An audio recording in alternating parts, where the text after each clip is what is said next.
Hi, and welcome back to our course, Build Your Professional ePortfolio in English. In this particular lesson, we're going to write a summary of your capabilities, which is a description of who you are and what you have accomplished professionally. This summary can be used as a short biography for the About Me section of a portfolio, or as the first section of your LinkedIn profile.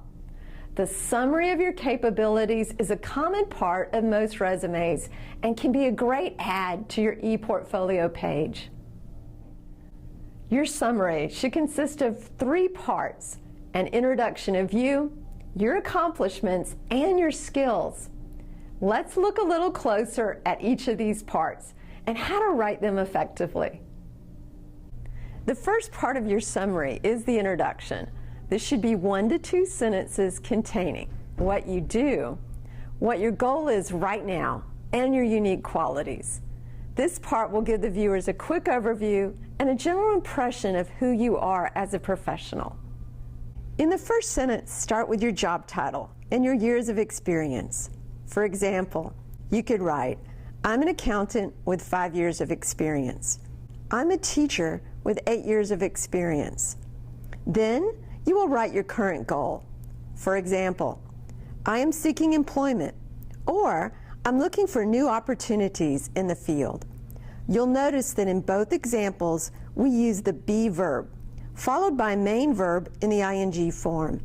In other words, both sentences are written in the present progressive tense.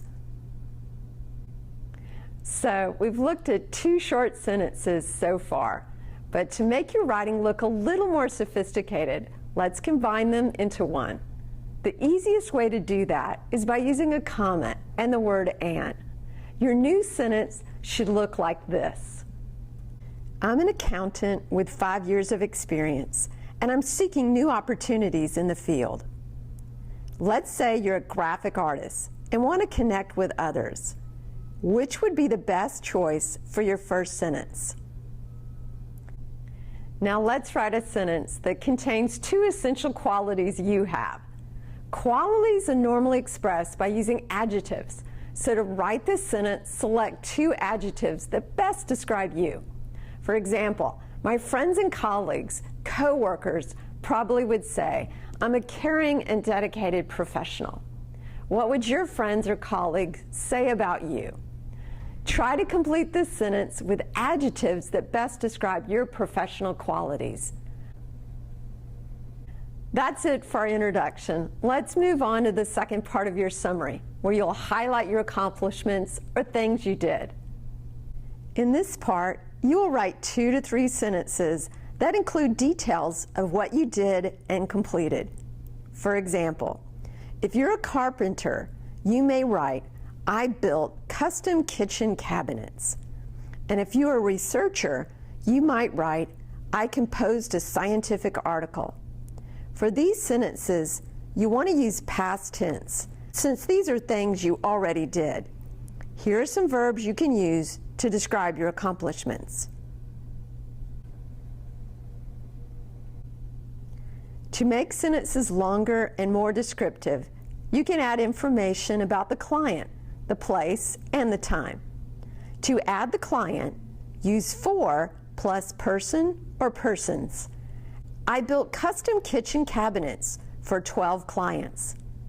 Cities and countries normally take the preposition in, so you can include the location like this. I built custom kitchen cabinets for 12 clients in New York. Finally, add the year by writing the preposition in. Then we would have, I built custom kitchen cabinets for 12 clients in New York in 2005. Let's take the example of a biologist who has 3 major accomplishments. This is what his or her sentences may look like. I received the Dalton Stevens Scholarship for Excellence in Biology in 2003.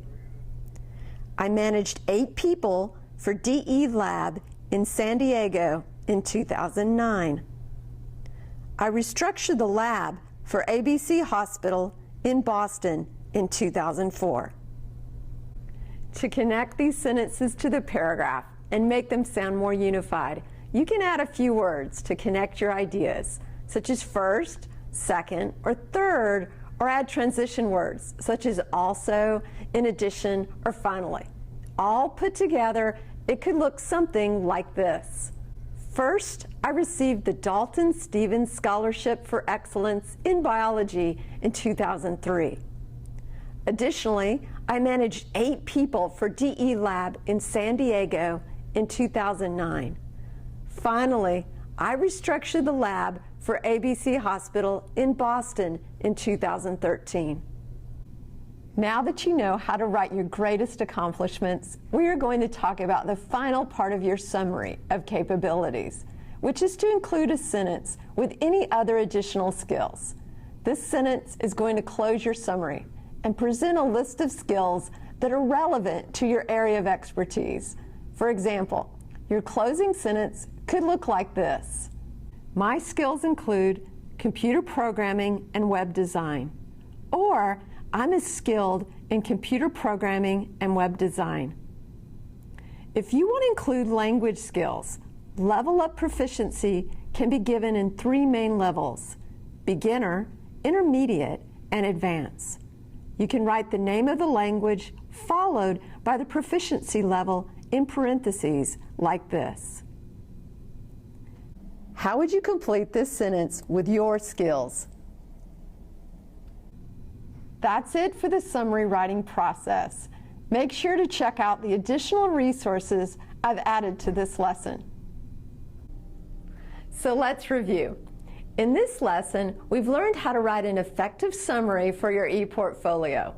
Your summary should consist of 3 parts, which includes an introduction of you, your accomplishments, and your skills. We've also looked at some different types of sentences, using 2 different types of verb tenses and using appropriate vocabulary for each part. In our next lesson, we're going to learn how to write captions for your ePortfolio work samples. I'll see you then.